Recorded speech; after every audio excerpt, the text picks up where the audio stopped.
Hello students, आप सभी का स्वागत है आपके अपने YouTube channel study with Satendra में। तो स्टूडेंट्स, आज की क्लास में हम बात करेंगे क्लास 10 की साइंस का चैप्टर फर्स्ट का, जो कि लास्ट लेक्चर होने वाला है, जिसमें हम पढ़ेंगे दैनिक जीवन में उपचयन के प्रभाव।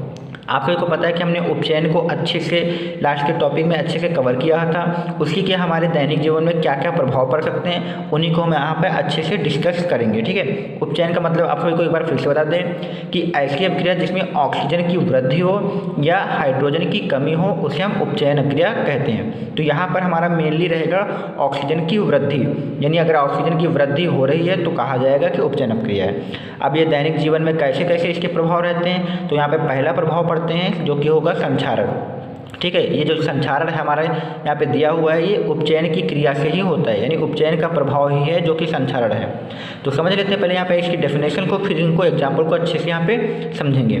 तो वह प्रक्रिया जिसमें हवा, जल एवं नमी के संपर्क में आकर धातु की सतह धीरे धीरे ह्रास होने लगती है, इस प्रक्रिया को संक्षारण कहते हैं। यानी कोई भी धातु हमारी होगी, वह अगर हवा के संपर्क में या फिर जल के संपर्क में या फिर नमी के संपर्क में अगर आ जाती है, तो इस प्रकार क्या होता है, उस जो धातु होगी उसका धीरे धीरे ह्रास का मतलब है वो खराब होने लगती है। तो उसी का ह्रास होना या खराब होना ही क्या कहलाता है, संक्षारण कहलाता है। ठीक है, आप लोग अच्छे से ये डेफिनेशन अगर समझ गए हैं तो ये एग्जाम्पल को भी देख लेते हैं। यहाँ पे पहला एग्जाम्पल दिया कि लोहे की वस्तुओं पर जंग लगना, ये भी संक्षारण की वजह से होता है, जो कि उपचयन का प्रभाव है। चांदी के ऊपर काली परत का व तांबे के ऊपर हरी परत का चढ़ना, ये सब संक्षारण के उदाहरण हैं जो कि उपचयन के कारण घटित होते हैं। ठीक है, तो आइए इनको हम आपको समझाते हैं कि लोहे पर आखिर जंग कैसे लगती है, इसको भी एक बार अच्छे से समझ लेते हैं। ठीक है, जो कि उपचयन क्रिया के कारण होता है। तो ये भी तो आपको पता होना चाहिए कि उपचयन आखिर यहाँ पे कैसे दिखा। ठीक है, तो यहाँ पे देखिए हमने आपको समझाने के लिए यहाँ पे लिखा है कि जो संक्षारण है वो उपचयन की क्रिया से होता है। अब आपको बता दें कि लोहा जो होता है वो मेनली Fe के फॉर्म में होता है, यानी इसका जो फॉर्मूला होता है वो Fe होता है। अब कहा गया कि संक्षारण क्रिया तब होती है, यानी जंग तब लगती है जब वो किसके संपर्क में आएगी, हवा का मतलब वायु के, जल के एवं नमी के। तो यहाँ पे हम जो मान के चलें, जो लोहा है वो वायु के संपर्क में आता है। वायु का मतलब होता है ऑक्सीजन के संपर्क में आएगा। ठीक है, तो ऑक्सीजन के संपर्क में आएगा तो जो ऑक्सीजन है वो क्या करेगी, ऑक्सीजन Fe के साथ जाकर यहाँ पे चिपक जाएगी। Fe के साथ यहाँ पे चिपकेगी, अर्थात कहने का मतलब है इसके साथ रिएक्शन करेगी।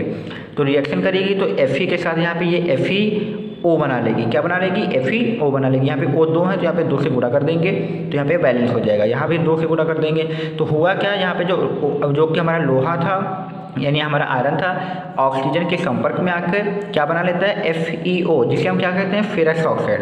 और इसी फेरस ऑक्साइड को हम क्या कहते हैं, लोहे की जंग, यानी लोहे में जंग लगना। जो लोहे में जो जंग होती है उसे हम क्या कहते हैं, फेरस ऑक्साइड ही कहते हैं। कैसे बना था, लोहा किसके संपर्क में आया था, वायु के संपर्क में आया था। ठीक है, तो ये होता है हमारा लोहे में जंग लगना। और आप यहाँ पे देख सकते हैं, यहाँ पे देखिए Fe था और जो हमारा लोहे में जंग बनी हुई है यानी FeO, यहाँ पे देखिए ऑक्सीजन की क्या हुई है, ऑक्सीजन की क्या हुई है, वृद्धि हुई है। तो यानी ये जो क्रिया है वो किसकी वजह से हुई है, उपचयन के प्रभाव की वजह से हुई है। आप लोग देख सकते हैं आसानी से, ऑक्सीजन की वृद्धि अगर होगी तो वो उपचयन अभिक्रिया होगी। तो ये एग्जाम्पल आपको अच्छे से समझ में आ गया। तो एक एग्जाम्पल और समझ लेते हैं यहाँ पे। दूसरा एग्जाम्पल यहाँ पे देख लेते हैं, चांदी के ऊपर काली परत। तो चांदी के ऊपर जो काली परत होती है वो सिल्वर ऑक्साइड की होती है। किसकी होती है, सिल्वर ऑक्साइड की। ठीक है, अब हमने यहाँ पे Ag यानी हमने चांदी ले रखा है जो कि सिल्वर कहते हैं, Ag। अब ये क्या करेगी कि वायु के संपर्क में आएगी, यानी ऑक्सीजन के संपर्क में आएगी। तो जब ये ऑक्सीजन के संपर्क में आएगी तो ये बनाएगी Ag2O, यानी सिल्वर ऑक्साइड, जो कि इसका फॉर्मूला होता है Ag2O होता है। क्या होता है फ्रेंड, Ag2O होता है इसका फॉर्मूला, आपको याद रखना है, क्योंकि इस पर +1 होता है, इस पर -1 होता है, इसलिए ये ऑक्सीजन के साथ 2 सिल्वर लेके आएगा। अब यहाँ पे देखिए ऑक्सीजन 2 है तो यहाँ पे 2 से गुणा करा देंगे तो ये ऑक्सीजन हमारा बैलेंस हो जाएगा।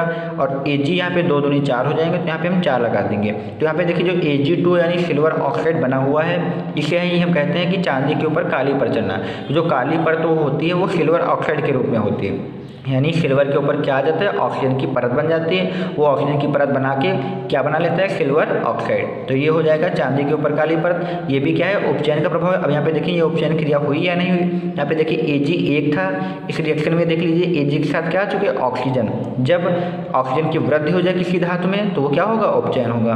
तो ये भी उपचयन का एग्जाम्पल है। ठीक है, तीसरा एग्जाम्पल है जो कि हमने आपको बताया था कि तांबे के ऊपर हरी परत। तो तांबे के ऊपर जो हरी परत होती है वो कॉपर ऑक्साइड की होती है। यानी कॉपर यानी तांबा, तांबा का मतलब कॉपर होता है, ये ऑक्सीजन के संपर्क में आएगा यानी O2 के संपर्क में आएगा तो ये कॉपर ऑक्साइड बनाएगा यानी CO बनाएगा। यहाँ पे O2 है तो 2 से मल्टीप्लाई करा के, यहाँ भी 2 से मल्टीप्लाई करा के रिएक्शन बैलेंस कर लेंगे तो कॉपर ऑक्साइड बनेगा, यही क्या होगा, तांबे के ऊपर हरी परत होगा। ठीक है, अब यहाँ पे देखिए कॉपर की संख्या, यहाँ पे कॉपर अकेला है, यहाँ पे कुछ नहीं है, और यहाँ पे देखिए कॉपर के साथ ऑक्सीजन है यानी ऑक्सीजन की वृद्धि हुई है तो ये क्या होगी, उपचयन अक्रिया होगी। तो जो संक्षारण है वो उपचयन का ही प्रभाव है। उसके एग्जाम्पल जो कि हमने आपको बताया, लोहे में जंग लगना यानी FeO का निर्माण होता है, चांदी के ऊपर काली परत मतलब सिल्वर ऑक्साइड, तांबे के ऊपर हरी परत मतलब कॉपर ऑक्साइड, ये सभी जो हमारे हैं संक्षारण के प्रभाव के, संक्षारण की क्रिया से होते हैं जो कि उपचयन प्रभाव है। ठीक है, अगर आप सभी को ये अच्छे से समझ में आएगा तो प्लीज़ चैनल को लाइक, सब्सक्राइब और दोस्तों में शेयर जरूर करिए। ठीक है, इसके बाद हम आगे देखते हैं। अब इसके बचाव कैसे कर सकते हैं वो देखते हैं। फिर फ्रेंड्स देख लीजिए कि जो संक्षारण से बचाव करने की क्रिया क्या है, तो यहाँ पे हमारा जो सबसे पहला हो जाएगा जस्तीकरण। ठीक है, जस्तीकरण क्या होता है इसको हम अभी यहाँ नीचे डेफिनेशन में समझ लेंगे। फिर उसके बाद देखते हैं यहाँ पे दूसरा जो हमारा होगा वो होगा धातु की सतह को पेंट करके। अगर हम धातु की सतह को पेंट कर देंगे तो वो ऑक्सीजन के संपर्क में नहीं आएगा, अगर ऑक्सीजन के संपर्क में नहीं आएगा तो ऑक्सीजन धातु से क्रिया नहीं करेगी, अगर क्रिया नहीं होगी तो उसका संक्षारण नहीं होगा यानी उसका जो ह्रास नहीं होगा। ठीक है, तीसरा क्या होगा, धातु की सतह पर तेल या ग्रीस लगा, अगर हम तेल या ग्रीस लगा देंगे तो भी वो ऑक्सीजन से क्रिया नहीं करेगा, अगर ऑक्सीजन से क्रिया नहीं करेगा तो उसका भी क्षय नहीं होगा। ठीक है, अब जस्तीकरण को यहाँ पे अच्छे से समझ लेते हैं।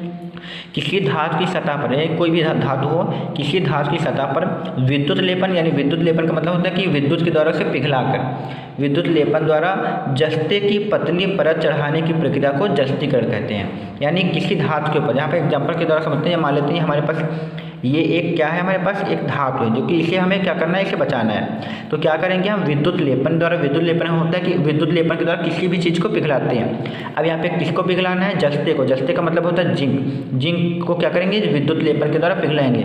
जब विद्युत लेपन के द्वारा हम जिंक को पिघला लेंगे तो यहाँ पे क्या करेंगे कि जिंक को जो पिघला हुआ पार्ट है वो इस धातु के चारों ओर क्या करेंगे, एक पतली परत के रूप में इसके ऊपर चढ़ा देंगे। ठीक है, जब पतली परत के रूप में जिंक की धातु यहाँ पे चढ़ा देंगे तो जो धातु होगी हमारी सेफ हो जाएगी। अब ऑक्सीजन आएगी तो यहाँ पे जिंक की पतली परत रहेगी ताकि इसकी वजह से क्या होगा, ऑक्सीजन उस धातु से क्रिया नहीं कर पाएगी। ठीक है, तो जस्तीकरण का मतलब है कि जस्ते की परत यानी जिंक की परत चढ़ाना किसके द्वारा, विद्युत लेपन के द्वारा, और किस पर चढ़ाना है, धातु पर चढ़ाना है। ठीक है, तो उसी को हम जस्तीकरण कहते हैं। तो किसी धातु की सतह पर विद्युत लेपन द्वारा जस्ते की पतली परत चढ़ाने की प्रक्रिया को जस्तीकरण कहते हैं। ठीक है, तो ये हमारा हो गया संक्षारण जो कि उपचयन का प्रभाव से होता है। इसके बाद हम समझ लेते हैं विकृत गंधता क्या होती है, जिसे रैंसिडिटी भी कहते हैं। तो यहाँ पे देखिए विकृत गंधता क्या होती है, इसको देखते हैं। तो भोजन में उपस्थित वसा एवं तेल, आप सभी को पता है कि जो भोजन होता है उसमें कुछ ना कुछ वसा का मतलब मात्रा होती है, फैट होता है, और कुछ मात्रा तेल की होती है। अगर यही वसा और तेल क्या करते हैं, वायुजनित उपचयन, यानी वायुजनित का मतलब होता है कि वायु के संपर्क में,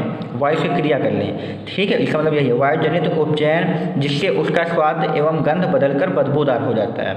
ठीक है, भोजन का इस प्रकार खराब हो जाना ही विकृत गंधता कहलाता है। कहने का मतलब क्या है कि जो भोजन के अंदर वसा होगी या तेल होगा, ये क्या होगा, वायु के संपर्क में आएंगे, वायु के संपर्क में आएंगे अर्थात वायु से क्रिया करेंगे। जब वायु से क्रिया करेंगे तो क्या करेंगे, वो गंध के रूप में बन जाएंगे। ठीक है, वो क्या पैदा कर देंगे, गंध पैदा कर देंगे।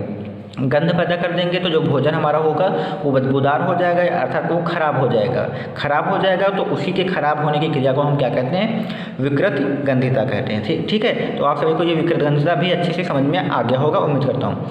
आप क्या करते हैं, विकृत गंधता से भी बचने के क्या करेंगे, उपाय देखेंगे। तो बचने के उपाय में यहाँ हमारा रहेगा प्रति ऑक्सीकारक का उपयोग करके, यानी यहाँ पे ऑक्सीजन से क्रिया ना हो पाए इसके लिए हम क्या करेंगे, पहले से ही एक ऐसी चीज़ वहाँ पे उपस्थित रखेंगे जो क्या करेगा, इसको बचाएगा, यानी ऑक्सीजन से क्रिया करने से इसे बचाएगा। उसे हम कहते हैं प्रति ऑक्सीकारक, यानी जो ऑक्सीजन से क्रिया करने से उसे रोके उसे प्रति ऑक्सीकारक कहेंगे। तो यानी हमें प्रति ऑक्सीकारक का उपयोग करना होगा। ठीक है, ये हो सकता है।